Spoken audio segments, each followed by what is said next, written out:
762 centimeters in feet? First of all, we need to know the value of 1 centimeter in feet. It's always 1 centimeter equals 0.03280839895 feet.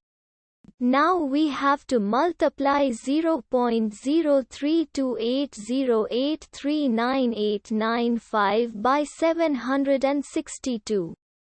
Therefore, 762 centimeters times 0.03280839895 feet equals 24.9999999999 feet.